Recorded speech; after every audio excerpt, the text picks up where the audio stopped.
Linköping è una città svedese di poco più di 160.000 abitanti. È nella parte meridionale del paese, a circa 200 km da Stoccolma.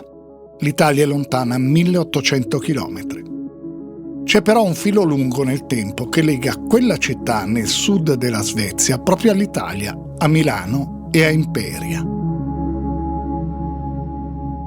È la storia di una sparizione, di un omicidio, di un'indagine e di un processo. E soprattutto la storia di una ragazza di 20 anni, scomparsa a Linköping il 13 novembre 1995. Un caso irrisolto, di cui si è tornati a parlare dopo quasi 30 anni. La ragazza si chiamava Sargonia Danka. È stata uccisa secondo la sentenza della Corte d'Assise e il suo corpo è stato poi fatto sparire. L'uomo sospettato dell'omicidio dalla polizia svedese nel 1995, indagato e processato 29 anni dopo in Italia e condannato in primo grado, si chiama Salvatore Aldobrandi, nato a San Sosti, in provincia di Cosenza.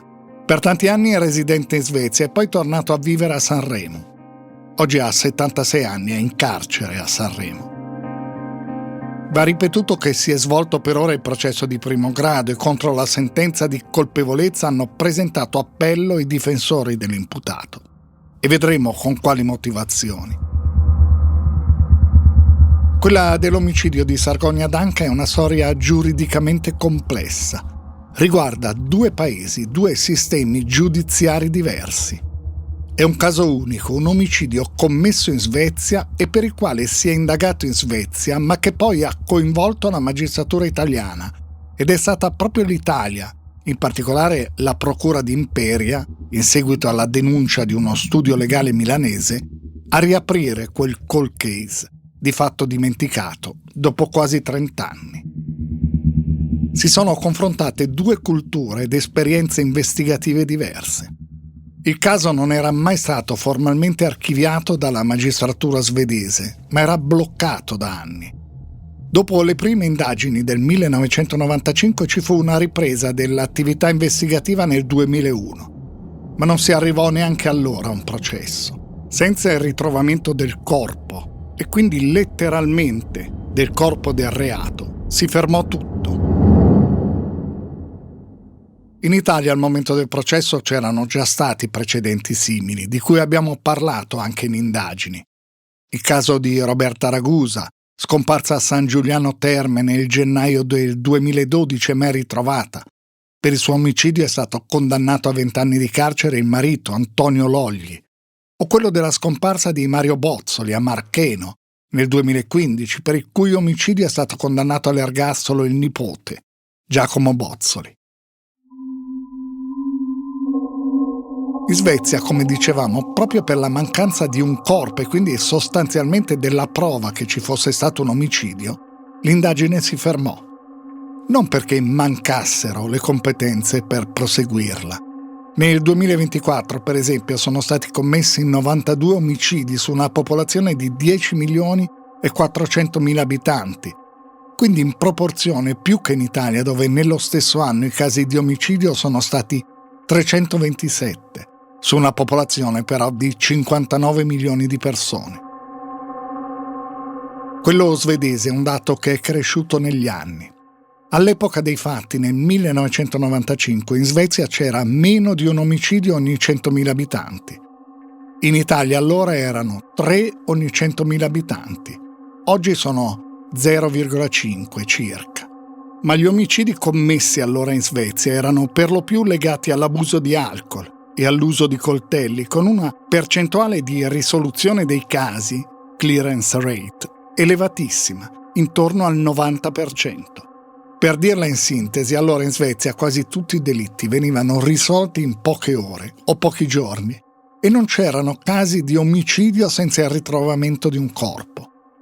Questo creò il blocco del procedimento e quella storia restò lì ferma, riproposta solo ogni tanto da qualche trasmissione televisiva. Le esperienze di cultura dell'indagine, oltre che giuridica, tra Italia e Svezia erano e sono diverse. Quando il caso di Sargonia Danca è stato affrontato in Italia, ci si è trovati con 2 procedimenti aperti, uno in Svezia e uno a Imperia. Tante questioni giuridiche sono state affrontate. È possibile utilizzare in un processo in Italia prove raccolte in un altro paese? E soprattutto, si può processare una persona in un paese diverso da quello in cui avrebbe commesso il delitto? Vedremo poi come questo sia stato possibile. Ma prima ancora di tutto questo, la storia dell'omicidio di Sargonia Danca è la storia di un rapporto che in tribunale è stato definito tossico. Si è parlato di possessività, mania di controllo, di non accettazione della fine di un legame.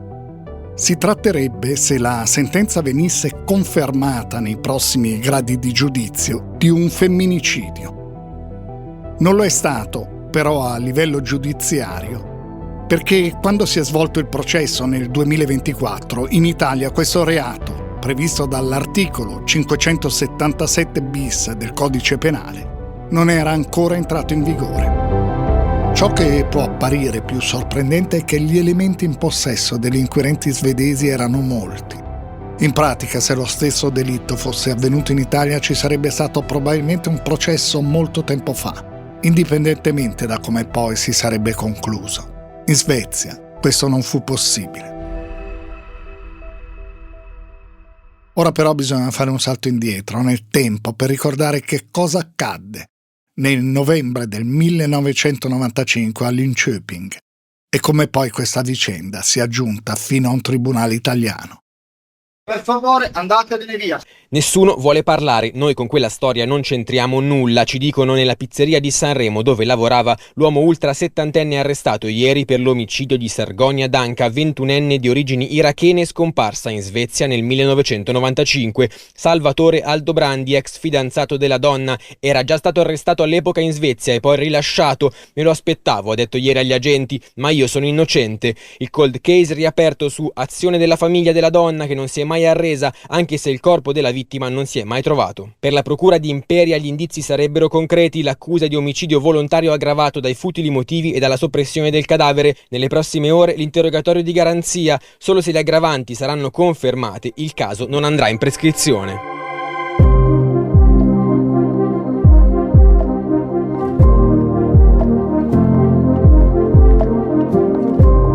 Io mi chiamo Stefano Nazzi, faccio il giornalista da tanti anni e nel corso della mia carriera mi sono occupato di tante storie come questa, quelle che nel tempo vi sono diventate familiari e altre che potreste non aver mai sentito nominare. Storie di cronaca nera, di cronaca giudiziaria. Il podcast che state ascoltando si intitola Indagini ed è prodotto dal Post.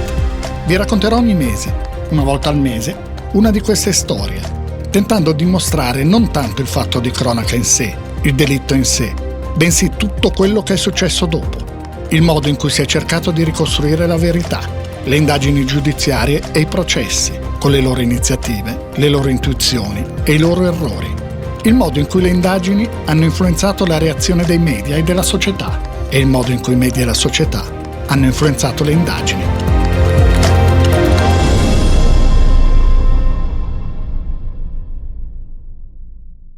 In Italia nessuno aveva mai sentito parlare della vicenda di Sargonia Danca.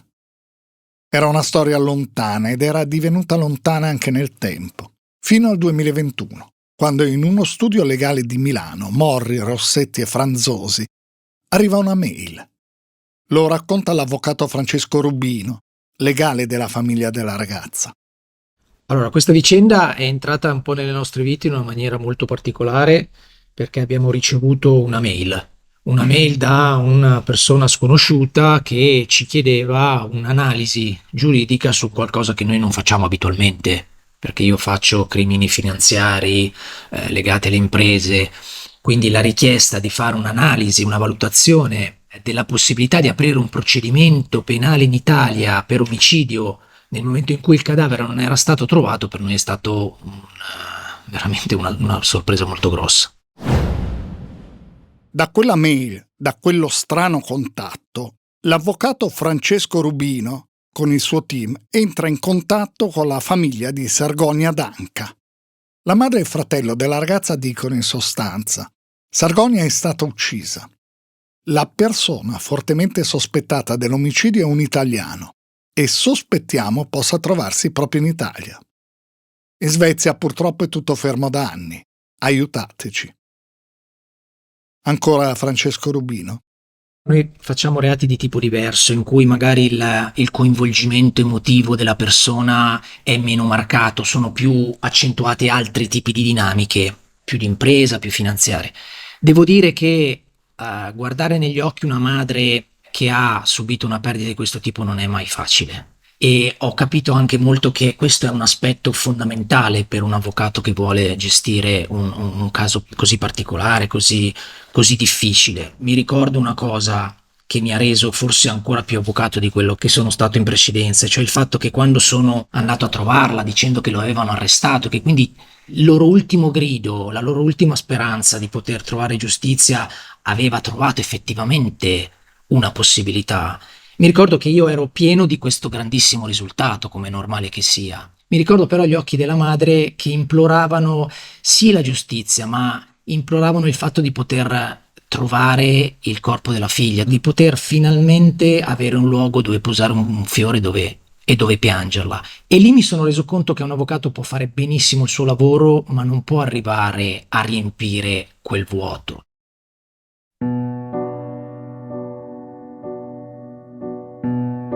Sargonia Danca aveva 20 anni, era nata in Iraq nel 1974. La famiglia era fuggita dal paese nel 1979. I genitori di Sargonia facevano parte della comunità cristiana in Iraq dopo l'avvento al potere di Saddam Hussein. Contro le comunità appartenenti a minoranze religiose erano iniziate le persecuzioni. Dal 1979 la famiglia aveva sempre vissuto a Linköping. Sargonia era la secondogenita di 3 fratelli. Il padre, Manuel Danca, ingegnere, lavorava in una pizzeria. La madre, Shabo Griba, era impiegata in un'azienda di Linköping. Quando scomparve, Sargonia si stava trasferendo dalla casa dove viveva con i genitori e il fratello Ninos. Un altro fratello, Sargon, era morto un anno prima per problemi cardiaci, in un appartamento in affitto, sempre a Linköping. In quel periodo la ragazza aveva deciso di partecipare a un concorso per l'ingresso in polizia. Nell'estate del 1993, un anno e mezzo prima della scomparsa, Sargonia aveva conosciuto Salvatore Aldobrandi, che a Linköping si faceva chiamare Samuel. Aldobrandi aveva allora 44 anni, 25 più della ragazza. Era proprietario in città di un locale, un pub discoteca, il Maxim. Era stato sposato dal 1977 al 1990 con Anneli Vidin Birgesson. Dalla relazione erano nati 2 figli. Si era poi legato a un'altra donna, Carolina Witzby. Con lei aveva avuto 2 gemelli. Nel 1995 frequentava saltuariamente un'altra persona, Malin Helgesson. Le testimonianze di tutte e 3 le donne poi avranno un ruolo importante nel corso delle indagini.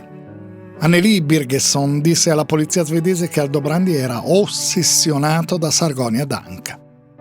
Sia lei che Carolina Witzby descrissero l'ex marito e compagno come una persona violenta. Gli piaceva fare la presa a strangolo, disse Witzby. Birgesson definì l'ex marito come uno psicotico, che quando veniva contrariato diventava furioso e violento. Poteva essere molto simpatico, anche generoso, ma quando qualcosa lo contrariava diventava aggressivo. Disse allora, e poi ripeté al processo in Italia, che l'ex marito voleva controllare tutto e che, testuale, quando ero incinta del secondo figlio mi prendeva per la gola, mi aveva tirato un pugno, e che un'altra volta lui si era buttato sopra di lei e l'aveva presa per la gola. Voleva strozzarla, poi è arrivata la bambina e allora lui ha lasciato la presa.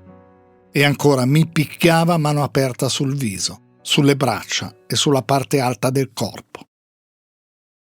Il legame tra Sargonia Danca e Salvatore Aldobrandi non era durato a lungo, ma l'uomo era rimasto una presenza costante e minacciosa nella vita della ragazza. Lo era ancora nei giorni della scomparsa.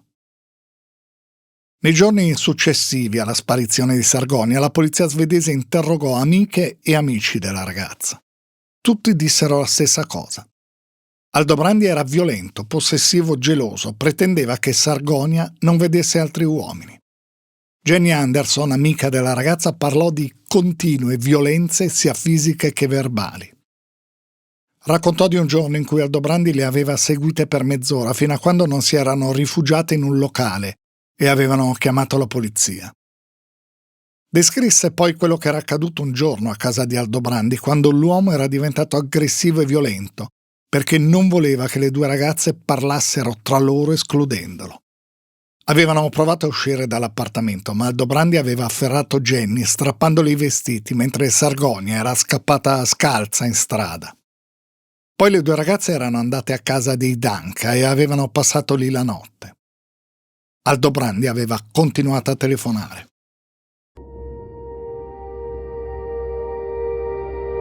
Alban Segura, altra amica, spiegò che più volte Sargonia si era rivolta alla polizia. Aveva anche denunciato l'uomo, ma poi aveva ritirato la denuncia, disse, per paura.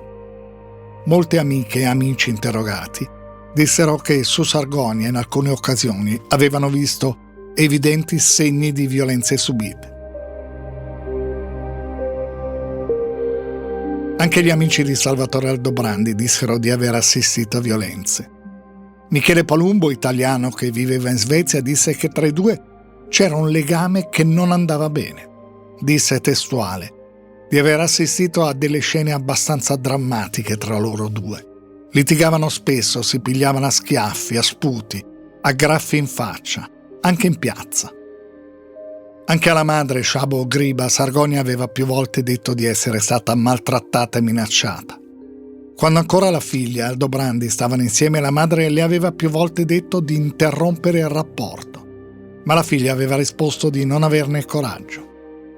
La donna raccontò alla polizia svedese che spesso Aldobrandi telefonava di notte. Sentiva che lui urlava al telefono, che insultava pesantemente la figlia. Il fratello Ninos Danka, interrogato nel 1995, parlò di un rapporto non sano e di aver visto più volte Aldobrandi minacciare la sorella. Quando Sargonia lo lasciò, ha testimoniato poi Ninos in Italia, lui le disse che non avrebbe mai avuto altro uomo oltre che lui. Questo è Ninos, il fratello minore di Sargonia. Parla della sorella e delle indagini di allora in Svezia.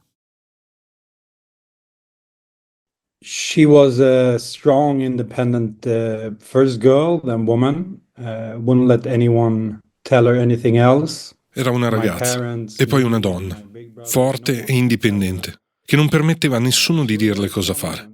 Né ai miei genitori, né io, né il mio fratello maggiore, nessuno poteva dirglielo. Era una donna molto forte e questo poteva crearle dei problemi, perché gli uomini non sono abituati a una donna che si sente a suo agio nel dire loro di fare marcia indietro o di come comportarsi. Essere una donna forte non è così facile, purtroppo. All'inizio tutti ci dicevano che lui non sarebbe uscito. La polizia diceva cose come «Non lo faremo uscire, abbiamo così tante prove che può dimenticarsi di uscire, non preoccupatevi». Quindi cosa posso dire? Quell'indagine stava andando bene fino a quando non l'hanno rilasciato. Ci avevano assicurato che non sarebbe mai uscito. Dicevano abbiamo troppe prove, tutto punta contro di lui. E quindi siamo rimasti scioccati quando è stato rilasciato. Tutto sembrava a posto, ma dopo il suo rilascio è scoppiato il casino. Perché a questo punto tutti dicevano non c'entriamo niente, non è colpa nostra, questa è la legge svedese, eccetera. Hanno iniziato a parlare di cose senza senso, arrampicandosi sugli specchi, raccontandoci cose che non erano vere. Quindi prima che lo rilasciassero andava tutto bene. La polizia sentiva di avere la persona giusta, che stavano andando nella direzione giusta e stavano procedendo velocemente.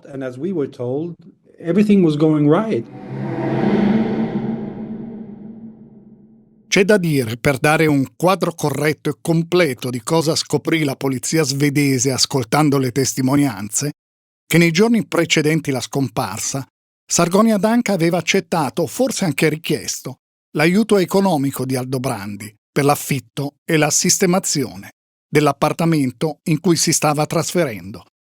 Questo ovviamente non cambia nulla rispetto alla ricostruzione di ciò che accadde dopo, ma è giusto dirlo per fornire tutti gli elementi utili alla comprensione di questa storia. Alcune settimane prima della scomparsa, Sargonia Danka ha iniziato a vedersi con un ragazzo, suo coetaneo, Nordin Kertat, un ragazzo che faceva il servizio militare nella città di Norrköping e che per questo motivo poté subito dimostrare di avere un alibi. Sargonia era felicissima della nuova relazione, così dicono le amiche. Ma veniamo ai giorni precedenti alla sparizione, così come ricostruito all'epoca dalla polizia svedese. I genitori di Sargonia aiutano la ragazza a traslocare nella nuova abitazione. Le regalano alcuni mobili. Il 10 novembre 1995 Andrea Bausch, amica della ragazza, va nella nuova casa di Sargonia e trova Aldobrandi che sta imbiancando una parete. Il giorno dopo, l'11 novembre, Sargonia dovrebbe andare a cena con le amiche in un ristorante greco. Poi però decide di rimanere nella sua nuova casa con il nuovo fidanzato, Nordin, e un'amica, Negin Motamedi. Nel corso della serata, al ristorante si presenta Salvatore Aldobrandi, che non era stato invitato e che pensava di trovare lì Sargonia. Durante la cena una delle ragazze dice che Sargonia era rimasta a casa con l'amica Negin e un ragazzo, Nordin. A quel punto Aldobrandi si rende conto che Sargonia ha un nuovo legame. Lascia il ristorante dicendo che deve andare al Maxim, il suo locale. Va invece a casa di Sargonia. Lei è sotto la doccia. Nordin e Negin sentono suonare alla porta, vanno ad aprire ma non c'è nessuno. Nordin sale le scale per andare a vedere al piano di sopra. Negin le scende per controllare il piano inferiore. Entrambi vedono che in quel momento un uomo entra nell'appartamento di Sargonia. Tornano anche loro in casa, l'uomo è Aldobrandi. Chiede se sia in corso una festa e perché non sia stato invitato. Sargonia domanda da sotto la doccia chi sia arrivato. Negin le risponde, lei inizia a urlare di mandarlo via. Aldobrandi non se ne vuole andare, lo fa solo quando Negin prende il telefono per chiamare la madre di Sargonia. Aldobrandi va a casa dei genitori di Sargonia, urla, minaccia. Dice di aver prestato 25.000 corone, poco più di 2.000 euro, alla ragazza per il nuovo appartamento e di volerli subito indietro. Chiama Sargonia ripetutamente puttana. Dice ai genitori che in quel momento a casa della figlia è in corso un'orgia. È una menzogna ovviamente, come lo stesso Aldobrandi confermerà poi nel corso di un interrogatorio. I genitori della ragazza vanno a casa di Sargonia. Aldobrandi, che non ha né la patente né un'auto, chiede un passaggio e si fa lasciare lungo la strada. Poi si apposta fuori casa di Sargonia per vedere che cosa accade. Arrivati a casa della figlia, i genitori chiedono a Sargonia se sia vera la storia delle 25.000 corone. Lei dice: sì, è vero, mi ha prestato quei soldi, sono stata stupida, me ne rendo conto. Quella notte Aldobrandi chiama alcune delle amiche di Sargonia, urla, dice di essere disperato. Il giorno dopo telefona a casa dei Danka, dice che vuole i soldi, le 25.000 corone. Il padre di Sargonia, Emanuele Danka, gli intima di smetterla, gli dice: i soldi te li do, lascia in pace mia figlia. Aldobrandi si fa passare la madre e le dice: posso far sparire tua figlia, così non la rivedrai mai più.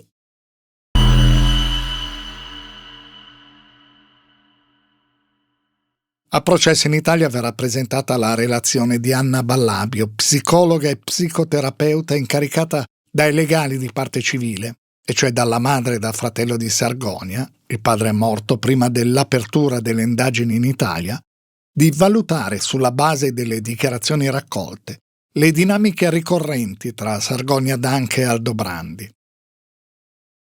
Scriverà la consulente di parte. Dalle dichiarazioni rese da tutti i testi emerge un'indole dell'imputato facilmente irritabile e aggressiva. Il comportamento tenuto dall'Aldobrandi nel prestare i soldi a Sargonia per l'appartamento si innescava in una dinamica tra le due parti del rapporto che poteva essere considerata una dinamica di violenza economica, cioè di tentativo di utilizzare il denaro per mantenere un rapporto di dipendenza. Le condotte tenute dall'imputato erano espressione di una non accettazione della separazione. Dice l'avvocata Marta Vignati, che ha coadiuvato Francesco Rubino insieme a Elisa Mazzucchelli e Azzurra Vezzà nel processo per l'omicidio di Sargonia D'Anca svolto in Italia. Dal dibattimento e anche dalla consulenza tecnica di parte che è stata predisposta dalla psicoterapeuta, la dottoressa Anna Ballabio, emerge sicuramente nel rapporto tra Aldobrandi e Sargonia un tratto costante, che è il bisogno di controllo dell'Aldobrandi nei confronti di Sargonia, un bisogno di controllo che si declina in ossessione e in possessività. Noi sappiamo che l'Aldobrandi seguiva Sargonia, che si presentava agli appuntamenti di Sargonia senza essere invitato. Ci sono tantissime telefonate che emergono dai tabulati telefonici che l'Aldobrandi ha effettuato, soprattutto nel periodo immediatamente antecedente alla scomparsa di Sargonia, anche in orari notturni, sia verso Sargonia, sia verso la famiglia di Sargonia, sia nei confronti delle amiche, per sapere dove Sargonia fosse e cosa stesse facendo. Questo controllo diventa poi minaccia. Abbiamo sicuramente in dibattimento, sono emerse 7 deposizioni di testimoni che parlano proprio di minacce di morte ricevute da Sargonia D'Anca. C'è un'amica, Elena Hanson, che dice che Sargonia le aveva confidato che l'Aldobrandi le disse: se non posso averti io, nessuno ti avrà. C'è la stessa mamma di Sargonia che in aula riporta che l'Aldobrandi, poco prima della scomparsa di Sargonia, le disse: se io voglio tu non rivedrai più tua figlia. Queste minacce purtroppo diventano anche violenza fisica, ma una deposizione su tutte è quella di Segura Alma, che è un'altra amica di Sargonia D'Anca, che in dibattimento ci dice di avere lei stessa visto la presenza di lividi sul collo di Sargonia, che a domanda come ti sei procurata questi lividi fu lo stesso Salvatore Aldobrandi a rispondere: sono stato io perché non sono riuscito a controllarmi. Forse poi c'è un ultimo tratto di questa relazione, che è quello connotato da regali che l'Aldobrandi faceva a Sargonia, da un tentativo di sostegno economico dell'Aldobrandi nei confronti di Sargonia, che probabilmente costituiscono un'ulteriore leva nell'ambito della loro relazione, una sorta di tentativo di alimentare una dipendenza di Sargonia nei confronti dell'Aldobrandi.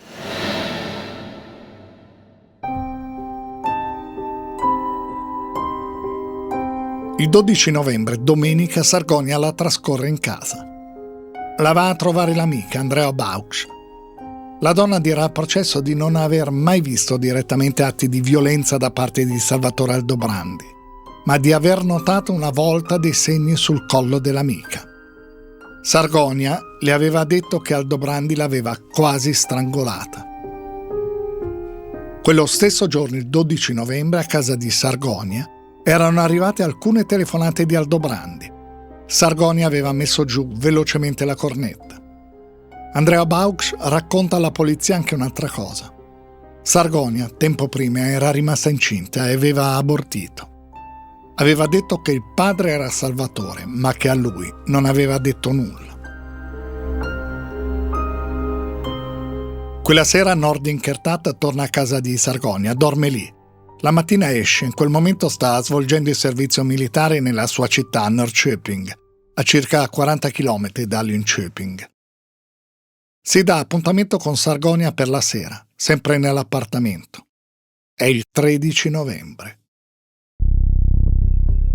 Quel giorno Sargonia D'Anca ha un appuntamento alle 11:30 con Andrea Bausch per fare acquisti nel negozio H&M.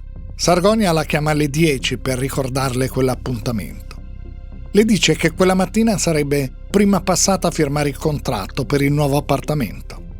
Di queste e di altre telefonate c'è traccia nei tabulati telefonici acquisiti dalla polizia svedese.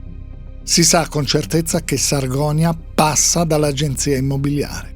Lo dirà un'impiegata dell'agenzia. Quel giorno la ragazza ha altri 2 appuntamenti. Alle 12, sempre davanti a H&M, dovrebbe vedere l'amica Jenny Anderson, che vuole farle conoscere il suo bambino, nato pochi mesi prima. Alle 16 deve poi incontrarsi con un'altra amica, Alma Segura. Insieme dovrebbero andare ad acquistare alcuni oggetti per il nuovo appartamento della ragazza. Sargonia non si presenta a nessuno degli appuntamenti. Quindi l'unico fatto certo è che si è recata all'agenzia immobiliare. Quella mattina alle 7:54 Aldobrandi ha telefonato a casa di Sargonia. La chiamata dura solo 19 secondi, poi richiama dopo un'ora e questa volta la conversazione dura 12 minuti. Poi altre 3 telefonate brevissime. L'ultima è alle 10:08. L'ultimo a vedere la ragazza è un amico, Richard Broni, che seduto in un McDonald's la vede camminare in centro, in un arco temporale dirà tra le 9:30 e le 11:30. Sargonia ha in mano dei fogli. Proviene dalla direzione in cui si trova l'agenzia immobiliare e va nella direzione in cui si trova casa di Aldobrandi, che non è distante. Poi nessuno vede più Sargonia Danca. Quella sera Nordin arriva a casa di Sargonia. Lei non c'è. Lui si addormenta, si sveglia la mattina dopo. La ragazza non è rientrata. Chiama la madre e il fratello, nessuno di loro ha notizie. Poi Nordin va in caserma.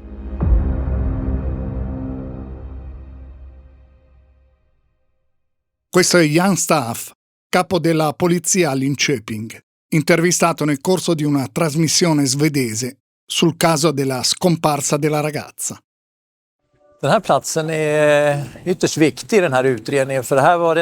Questa piazza è molto importante per le indagini, perché è l'ultimo punto in cui è stata vista Sargonia viva. Scomparve il 13 novembre 1995. Il testimone, che era seduto dentro al McDonald's, che si trova proprio qui vicino, vide in maniera inequivocabile che era proprio Sargonia Danca che camminava, attraversando questa piazza verso via Nigoton. Poi Jan Staaf parla di Salvatore Aldobrandi. Lui era una persona nota a Linköping, era proprietario di un locale, era molto più anziano di Sargonia, aveva almeno 25 anni più di lei, avevano avuto una relazione che si era conclusa. Diversi elementi indicano che quest'uomo era molto, molto geloso e molto arrabbiato perché Sargonia aveva intrapreso una nuova relazione. Ci sono informazioni che abbiamo raccolto durante le indagini che puntavano in maniera esplicita verso questo ex fidanzato, che è anche stato trattenuto in stato d'arresto come sospettato di questo reato. Per dire una delle tante cose che sono emerse, quest'uomo ha telefonato molte volte a Sargonia durante la sera prima della sua scomparsa, ma poi verso le 11, quando Sargonia con molta probabilità si trovava nell'appartamento dell'uomo, queste telefonate sono cessate e non ce ne sono state altre. Aldobrandi non fa altre telefonate nei giorni successivi. Non si interessa minimamente di dove possa essere Sargonia. L'ipotesi quindi che farà la polizia svedese è che Sargonia, dopo aver firmato il contratto d'affitto e prima dell'appuntamento con Andrea Bauch, sia andata a casa di Aldobrandi, forse per chiedergli ancora una volta di essere lasciata in pace. O forse nelle telefonate di quella mattina Aldobrandi le aveva proposto di incontrarsi per parlare della loro relazione. La denuncia di scomparsa di Sargonia Danca viene presentata dai genitori il 16 novembre. La polizia entra nell'appartamento. Ci sono tutti i vestiti, le valigie, c'è la lista della spesa da fare.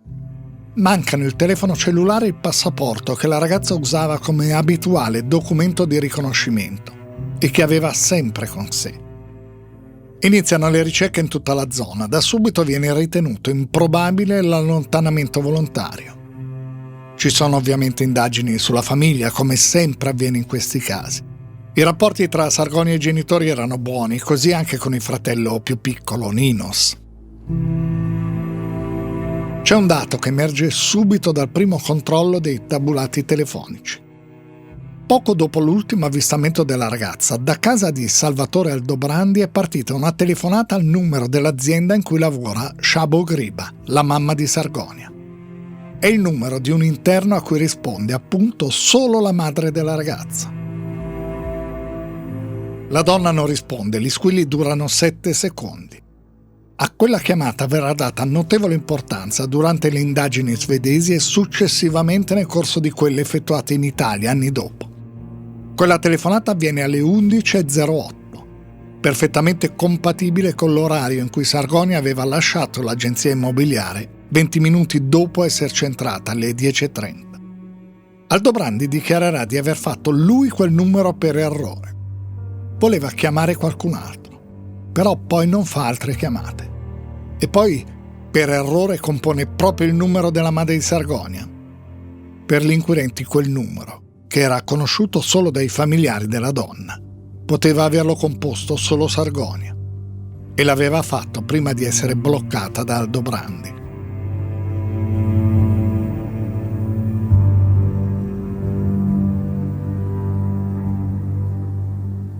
Nel pomeriggio del 13 novembre 2 amiche di Sargonia incontrano per strada Salvatore Aldobrandi, che le saluta distrattamente. È molto di fretta, diranno poi le due ragazze. Notano che l'uomo indossa vestiti leggeri, solo una giacca di camoscio. In quei giorni a Linköping fa molto freddo. Quel pomeriggio Aldobrandi va in un locale, il Kate, e chiede di un uomo che lavora lì, Slobodan Jovanovic. I due si conoscono ma non sono amici.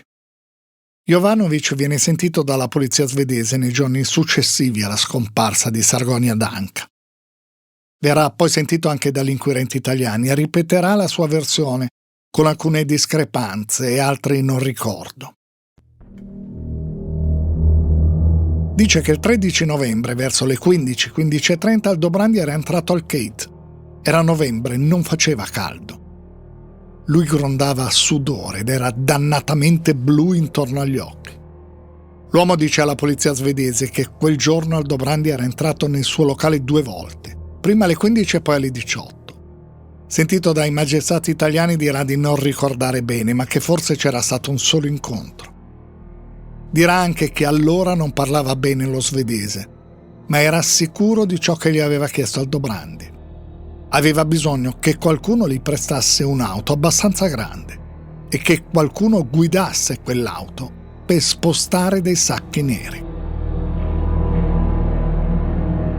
Jovanovic dirà anche che Aldobrandi si era dimostrato pronto ad aiutarlo concretamente, dandogli denaro in cambio del favore. Era un uomo importante a Linköping, disse Jovanovic, uno che aveva tanti soldi. Aldobrandi gli aveva detto che aveva qualcosa da trasportare. Parlava molto velocemente ed era molto stressato, spiegherà Jovanovic, che alla polizia svedese aveva detto di aver evinto che c'era di mezzo un cadavere da qualche parte. La sua sensazione era proprio, disse ancora, che c'era un cadavere, una persona morta. Agli inquirenti italiani Jovanovic preciserà che c'era qualcosa sotto, ma non vuol dire che c'era un morto, un cadavere. Confermerà ciò che aveva detto alla polizia svedese, cioè che Salvatore Aldobrandi, che lui chiamava Samuel, aveva fatto un gesto con la mano al lato della testa di aver fatto qualcosa a una donna. Alla polizia svedese nel 1995 Jovanovic aveva anche rivelato che Aldobrandi sosteneva di aver bisogno di grandi sacchi neri della spazzatura e che sarebbe dovuto andare fuori città. Sempre in quell'occasione aveva affermato che Aldobrandi a un certo punto aveva detto: «L'ho ammazzata». Jovanovic quel giorno non gli presta l'auto. Lo fa però qualcun altro. Aldobrandi chiama alle 18 del 13 novembre 1995 l'ex compagna Carolina Witzby. All'epoca la donna possedeva un Alfa Romeo rossa che le aveva regalato proprio Aldobrandi. Aldobrandi chiede l'auto in prestito. Dice: «Devo trasportare delle cose al Maxim». Offre all'ex compagna 500 corone svedesi per il disturbo. «Mi sembrò strano», dice la donna, «perché lui non mi aveva mai dato nulla, nemmeno il mantenimento dei figli. E poi era molto raro che Salvatore le chiedesse l'auto, l'ultima volta era accaduto molto tempo prima». Quando Aldobrandi va a ritirare le chiavi dell'auto nel parcheggio dell'ospedale dove lavora Carolina Witzby, le chiede se ha detto qualcosa ai suoi colleghi. Le fa capire che non deve farlo. Anche Carolina Witzby rimane colpita dalla giacca marrone dell'uomo, troppo leggera per quel periodo. Aldobrandi restituisce l'auto più o meno alle 5 del mattino successivo. Carolina Witzby non lo vede, ma sente il rumore dell'auto davanti a casa. Quando poi esce, circa un'ora e mezza dopo, l'auto è parcheggiata e le chiavi sono nella cassetta della posta. C'è però qualcosa di anomalo. Sull'auto è presente molto fango su entrambe le fiancate e sulle ruote. Bixby si accorge poi di un altro particolare. Il sedile posteriore è stato ribaltato, poi è stato rimesso a posto. La donna lo capisce perché la cintura di sicurezza è incastrata tra lo schienale e il vano posteriore. Carolina Bixby ha un'abitudine: azzera il contachilometri ogni volta che fa benzina. La polizia svedese riuscirà a calcolare quanta strada ha fatto Aldobrandi con la sua auto. 25 miglia svedesi, e cioè circa 250 chilometri. Carolina Bixby tutto questo lo racconta agli investigatori che la interrogano e che sequestrano l'auto. Poi lei riferisce ad Aldobrandi di quel colloquio. Lui reagisce innervosito, dice che non ha fatto bene. Poi le chiede di raccontare alla polizia di essersi sbagliata, di dire che l'auto non gliel'aveva prestata il 13 novembre, ma un altro giorno. Dice un'altra cosa Carolina Bixby. Ha notato sul dorso della mano di Aldobrandi una ferita profonda, larga tra i 2 e i 4 centimetri. La stessa ferita viene poi notata nei giorni successivi alla scomparsa di Sargonia Danca anche da altre persone.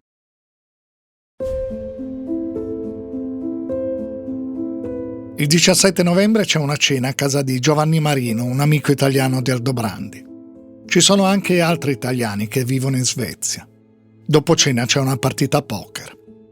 Uno dei presenti, Raffaele Carfora, racconterà poi di aver notato alcune scoriazioni sulle mani di Aldobrandi. Anche Malin Helgesson, che in quel periodo ha una relazione con Aldobrandi, dirà di aver notato quei segni. Dirà: si trattava sicuramente di un morso. Un altro dei presenti la sera della partita a poker, Michele Palumbo, racconterà anche di aver saputo da un amico che il 13 novembre Aldobrandi aveva detto di voler chiedere a Carfora di prestargli un furgone. E poi c'è un altro fatto, avvenuto però molto dopo. Nel 2000 Palumbo e Carfora tornano in Italia per alcuni impegni. Vanno a trovare Aldobrandi, che lavora in una pizzeria di Sanremo. Palumbo chiede all'amico se abbia mai più avuto notizie sulla scomparsa di Sargonia. Non la troveranno mai, risponde Aldobrandi. C'è un'altra testimonianza di Anders Bixby, il padre di Carolina. Verso le 9 di sera del 13 novembre è in auto, ferma a un incrocio a Linköping. Nella fila accanto vede l'auto della figlia, l'Alfa Romeo rossa. Dentro ci sono 2 persone. Lui non sa chi siano, non ha mai conosciuto tra l'altro l'ex compagno della figlia. Dirà però che uno dei 2 aveva i capelli e l'incarnato scuri. Gli era sembrata una persona del sud Europa. Di sicuro, dirà, quella era l'auto di mia figlia. Quando Aldobrandi verrà interrogato dalla polizia svedese, dirà di aver chiesto in prestito l'auto a Carolina Bixby perché quel giorno, il 13 novembre, voleva andare in un pub di Norrköping. Dopo aver preso l'auto, era andato a casa e aveva cercato telefonicamente una persona che andasse con lui, visto che non aveva la patente e non voleva guidare per lunghi tragitti. Non aveva trovato nessuno e quindi era rimasto a casa tutta la notte. Dopo alle 4 del mattino era uscito e aveva riportato l'auto a Carolina. L'auto, secondo Aldobrandi, era rimasta parcheggiata davanti a casa sua tutto il tempo.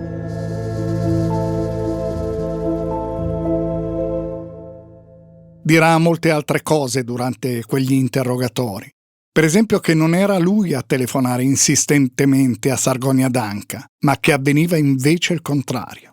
Dirà anche che i segni che Andrea Bauch aveva visto sul collo di Sargonia non erano certo dovuti a un'aggressione fisica, ma al fatto che un giorno la ragazza si era tirata sulla cerniera a lampo della giacca troppo velocemente e con troppa forza. Si è fatta male così, dirà Aldobrandi. Quando avverranno questi interrogatori saranno già emersi però altri elementi importanti. L'Alfa Romeo di Carolina Bixby è stata sequestrata e la casa di Aldobrandi è stata perquisita. E sia nell'auto sia in casa i tecnici della polizia scientifica svedese hanno trovato qualcosa.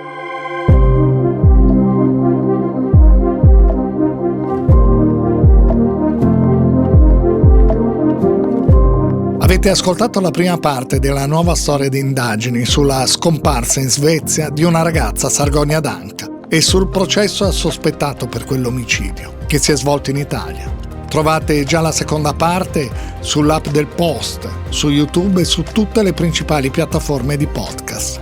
Indagini è un podcast del Post, scritto e raccontato da Stefano Nazzi.